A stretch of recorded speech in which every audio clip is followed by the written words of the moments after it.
Sau vụ việc chấn động của Nguyễn Hải Dương tại Bình Phước 2015, ngôi nhà của gia đình Linh nằm trơ trọi, phủ đầy bụi bặm và nỗi sợ hãi. Người dân xung quanh gọi đó là ngôi nhà oán khí. Không ai dám bén mảng đến gần, nhưng những câu chuyện kỳ bí về ngôi nhà ngày càng lan rộng. Bà Sáu, một người bán hàng rong thường đi ngang qua, kể rằng cứ vào khoảng nửa đêm, bà thấy ánh đèn chập chờn trong căn nhà bỏ hoang, dù nơi đó đã bị cắt điện từ lâu. Có lần bà nghe rõ tiếng bước chân kéo lê trên nền nhà, kèm theo tiếng khóc nức nở của một cô gái. Tiếng khóc ấy như muốn xé tan cả màn đêm, bà Sáu rùng mình nhớ lại. Chưa dừng lại ở đó, anh Hưng, một người đàn ông làm bảo vệ gần đó, kể rằng vào một đêm mưa gió, khi đi tuần tra, anh thấy bóng một cậu bé đứng trước cổng ngôi nhà. Cậu bé trông quen thuộc, giống hệt Dư Minh Vĩ, cậu bé nhỏ tuổi trong vụ việc chấn động trước. Anh gọi, nhưng cậu bé không đáp, chỉ đứng im lặng nhìn anh. Khi anh tiến lại gần, bóng dáng ấy tan biến trong màn mưa, để lại một mảng nước đen kỳ lạ trên nền đất.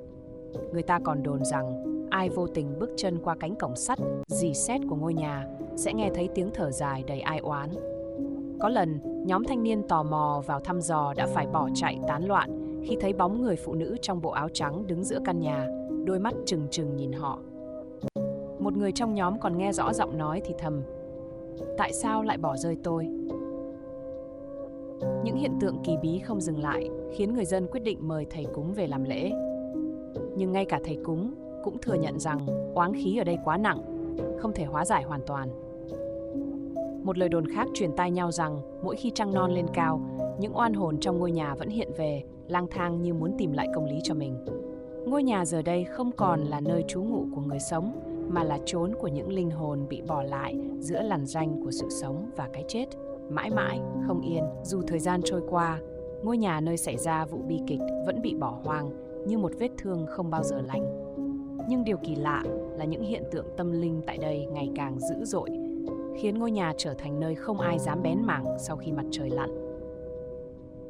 Một đêm khuya, anh Tâm, một tài xế xe tải thường xuyên đi qua con đường trước nhà, vô tình gặp phải một sự kiện rùng rợn. Theo lời anh, khi chiếc xe của anh chạy ngang qua, đèn pha xe bỗng chập chờn, qua ánh sáng mờ nhạt, anh thấy một người phụ nữ mặc áo dài trắng đứng bên đường, mái tóc che kín gương mặt. Nghĩ rằng có người gặp nạn, anh vội dừng xe lại. Nhưng khi anh tiến gần, người phụ nữ đó biến mất ngay trước mắt, để lại một luồng hơi lạnh như đóng băng cả không khí. Cũng có những người tò mò, như nhóm sinh viên từ thị xã gần đó, quyết định thử lòng can đảm bằng cách vào ngôi nhà lúc nửa đêm. Họ vừa bước qua cánh cổng sắt cũ kỹ thì nghe thấy tiếng cười khẽ khẽ vang lên từ trong nhà. Ban đầu, họ nghĩ là do gió, nhưng âm thanh ấy càng lúc càng rõ, như một lời chế giễu lạnh lùng. Khi một thành viên trong nhóm soi đèn pin vào góc nhà, họ kinh hoàng thấy bóng dáng của một cô gái ngồi co ro, đôi mắt đỏ ngầu nhìn chằm chằm vào họ. Không ai dám ở lại thêm một giây, họ tháo chạy trong sự kinh hoàng. Bà Mai, một người hàng xóm sống gần đó, kể rằng mỗi đêm trăng tròn, bà thường nghe tiếng trẻ con gọi mẹ vang lên từ ngôi nhà. Những tiếng gọi đó da diết lắm, như oán trách, như cầu cứu, bà nói, mắt đỏ hoe. Có lần bà nhìn qua khe cửa sổ và thấy bóng dáng một cậu bé ngồi cạnh cửa sổ, đôi mắt đầy u buồn nhìn ra ngoài. Người dân trong vùng tin rằng những linh hồn oan khuất vẫn lẩn khuất trong ngôi nhà, không thể siêu thoát. Những câu chuyện ngày càng nhiều, càng rùng rợn, khiến ai đi qua cũng không dám nhìn thẳng vào nơi ấy, sợ rằng một ánh mắt từ cõi khác sẽ đáp lại mình. Ngôi nhà giờ đây không chỉ là nơi của những ký ức đau thương, mà còn là ngôi nhà của những linh hồn mãi mãi không được yên nghỉ. Dù đã nhiều năm trôi qua, người dân sống gần đó vẫn không ngừng bàn tán về những hiện tượng bí ẩn diễn ra trong ngôi nhà u ám này. Ông Lâm, một người bảo vệ làm việc tại khu vực gần đó, kể lại trải nghiệm đáng sợ của mình trong một ca trực đêm. Khoảng 2 giờ sáng, khi ông đang ngồi trong chòi canh, ánh mắt ông vô tình nhìn về phía ngôi nhà. Ông thấy ánh đèn leo lét hắt ra từ bên trong, dù nơi đó đã bỏ hoang từ lâu. Tò mò, ông tiến lại gần và nghe thấy tiếng thì thầm vọng ra từ trong nhà, như giọng của nhiều người đang bàn bạc. Lấy hết can đảm, ông soi đèn pin vào cửa sổ, nhưng bên trong chỉ là một khoảng không tối tăm, lạnh lẽo. Khi quay lưng bước đi, ông cảm nhận rõ ràng có ánh mắt đang dõi theo mình.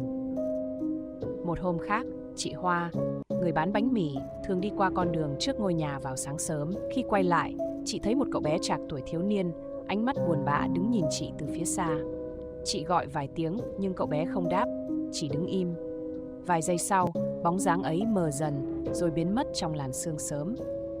Câu chuyện kỳ bí nhất được kể bởi nhóm thợ chụp ảnh tò mò đến đây chụp hình.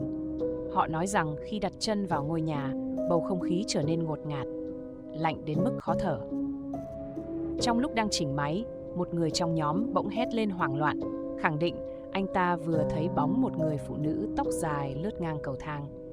Ảnh chụp được sau đó cho thấy trong khung hình của họ có một cái bóng mờ nhòe đứng lẫn vào nền tối, khiến cả nhóm bỏ chạy trong sợ hãi. Người dân tin rằng linh hồn của những nạn nhân vẫn đang lang thang trong ngôi nhà, khao khát một lời giải thoát.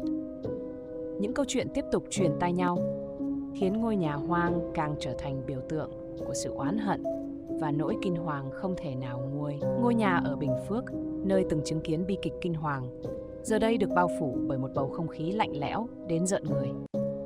Những câu chuyện ma quái liên quan đến ngôi nhà không ngừng xuất hiện, càng làm dấy lên nỗi sợ hãi trong lòng người dân. Vào một buổi tối, chú Tài, một người chạy xe ôm, đang chờ khách tại góc đường gần ngôi nhà. Đang lim dim trên xe, chú bất ngờ nghe thấy tiếng gọi khẽ. "Chú ơi, cho con về nhà." Giọng nói nhỏ nhẹ như của một đứa trẻ. Nhìn quanh không thấy ai, chú nghĩ mình nghe nhầm. Nhưng khi ngoảnh lại lần nữa, chú rùng mình thấy bóng một cậu bé đang đứng ngay cổng ngôi nhà hoang, tay chỉ vào bên trong. Khi chú định cất tiếng hỏi, bóng dáng ấy tan biến như chưa từng tồn tại. Một người khác, anh Hậu, thợ điện, kể rằng vào một đêm mưa lớn, anh đi qua ngôi nhà thì xe máy bất ngờ chết máy. Trong lúc loay hoay kiểm tra, anh nghe thấy tiếng cười khanh khách vang lên từ trong nhà, lẫn với tiếng mưa rơi. Dù sợ, anh cố ngó vào bên trong qua khe cửa sắt. Qua ánh chớp lóe sáng, anh thoáng thấy bóng một người phụ nữ mặc đồ trắng, đứng bất động ở giữa phòng khách. Anh bỏ chạy, không dám quay đầu nhìn lại. Đỉnh điểm là câu chuyện của chị Phương, một cô giáo sống gần đó. Một đêm, chị nghe thấy tiếng trẻ con khóc lóc ngay trước cổng nhà mình. Khi bước ra xem, chị thấy 3 bóng người đứng dưới ánh đèn đường. Họ không hề di chuyển, chỉ đứng nhìn về phía chị. Lấy hết can đảm, chị định bước tới. Nhưng trong chớp mắt, cả 3 bóng người biến mất, chỉ để lại một làn khói mờ. Người dân xung quanh đồn rằng vào những đêm trời tối không trăng, tiếng thì thầm, tiếng khóc và cả tiếng bước chân từ ngôi nhà lại vang lên. Có người tin rằng đó là lời kêu cứu của những oan hồn chưa được siêu thoát, kêu gọi ai đó giúp họ tìm lại công lý và sự bình yên. Nhưng cũng có người bảo đó là lời cảnh báo, nhắc nhở rằng những ký ức đau thương không bao giờ nên bị lãng quên. Dù đã nhiều năm trôi qua, ngôi nhà hoang ở Bình Phước vẫn là nơi chứa đầy những bí ẩn tâm linh không thể lý giải. Người dân sống gần đó nói rằng oán khí của vụ thảm sát vẫn còn bao phủ nơi này, khiến những hiện tượng kỳ quái tiếp tục xảy ra. Vào một buổi tối trời mưa lất phất, ông Nam, một người giao hàng, kể lại câu chuyện kinh hoàng khi đi ngang qua ngôi nhà. Ông nghe rõ tiếng bước chân chạy đuổi theo mình dù con đường vắng tanh. Khi ngoảnh lại, ông thấy một bóng người nhỏ bé như một đứa trẻ đứng giữa đường. Bóng đó đột ngột ngẩng đầu lên, để lộ đôi mắt trắng dã, khiến ông hoảng sợ vứt cả xe, chạy thục mạng, không dám quay đầu. Một câu chuyện khác đến từ bà Tư, người bán chè gần đó. Bà kể rằng mỗi khi đi ngang qua ngôi nhà vào sáng sớm, bà thường nghe tiếng ai đó khe khẽ gọi tên bà. "Tư ơi, Tư ơi." Ban đầu bà nghĩ là trò đùa, nhưng khi tiếng gọi xuất hiện ngày càng nhiều, bà dần nhận ra giọng nói ấy không phải của người sống. Nghe rõ ràng lắm mà chẳng thấy ai, lạnh cả sống lưng, bà Tư rùng mình nhớ lại. Đặc biệt, vào một đêm trăng khuyết, nhóm bạn trẻ tò mò quyết định thử lòng can đảm bằng cách vào bên trong ngôi nhà. Họ kể rằng khi bước qua cánh cửa chính, một luồng khí lạnh bất thường ập tới. Trong lúc soi đèn pin khám phá, một người trong nhóm thấy rõ bóng dáng của một cô gái tóc dài đứng quay lưng ở góc phòng. Khi người này định tiến lại gần, bóng dáng đó từ từ quay đầu lại, nhưng khuôn mặt chỉ là một khoảng trống đen ngòm. Cả nhóm bỏ chạy trong cơn hoảng loạn, thề sẽ không bao giờ quay lại. Người dân địa phương vẫn tin rằng linh hồn của những người đã khuất chưa thể rời đi. Tiếng khóc, tiếng bước chân và những bóng dáng thoát ẩn thoát hiện như nhắc nhở rằng nơi đây mãi mãi là một ngôi nhà mang theo sự đau thương và ám ảnh, không dành cho người sống. Thời gian trôi qua, Ngôi nhà hoang ở Bình Phước dần chìm vào quên lãng, nhưng những câu chuyện về hiện tượng tâm linh kỳ bí vẫn chưa từng dừng lại.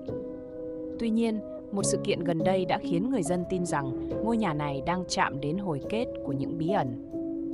Một buổi tối đầu đông, ông Bình, một người thợ xây, được thuê để dọn dẹp phần sân phía trước ngôi nhà. Ban đầu ông từ chối vì sợ, nhưng vì giá tiền hậu hĩnh, ông miễn cưỡng nhận lời. Trong lúc làm việc, ông cảm thấy như có ai đó đang đứng sau lưng mình, theo dõi từng cử động.